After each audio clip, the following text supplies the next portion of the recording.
আপনারা তুলনামূলকভাবে হুজুরদেরকে দেখবেন যে মুখতার ভাই তো বাসার বাইরে বেরিয়ে হতে চান না। আজকে ফজরের পর একটা মিটিং ছিল ওনার সাথে, উনি আসেন নাই। হুজুররা তারা বাসাতে এত বেশি আবদ্ধ, এত বেশি তাদের স্বামী স্ত্রীর মধ্যে বোঝাপড়া এত বেশি। হুজুরদের মধ্যেও যে কিছু ব্যতিক্রম নাই তা না, আমি সেটা স্বীকার করে নিয়েই বলছি। তুলনামূলকভাবে যারা আছে, ভাইকে রশি দিয়ে টেনে বাসা থেকে বের করা যায় না।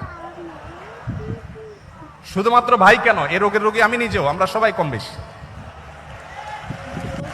ভাইরা আমার, যদি দাম্পত্য জীবনে সুখী হতে চান, ভালো করে শুনে রাখুন, দাম্পত্য জীবনে যদি সুখী হতে চান, বুকে জমে থাকা সকল ভালোবাসাকে জমিয়ে রাখুন, কোথাও খরচ করবেন না।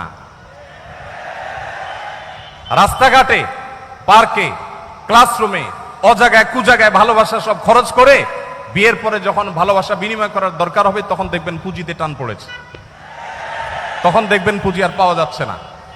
ঠিক ঠিক না বলে হারাম রিলেশনকে না বলতে শিখুন। সৎসাহস আছে তো ইনশাআল্লাহ?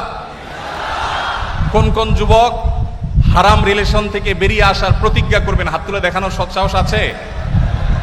তার মানে সবারই হারাম রিলেশন আছে অলমোস্ট। আল্লাহ তাআলা আমাদের সবার যৌবনকে সকল কালিমা থেকে হেফাজতে রাখার তৌফিক দান করুন।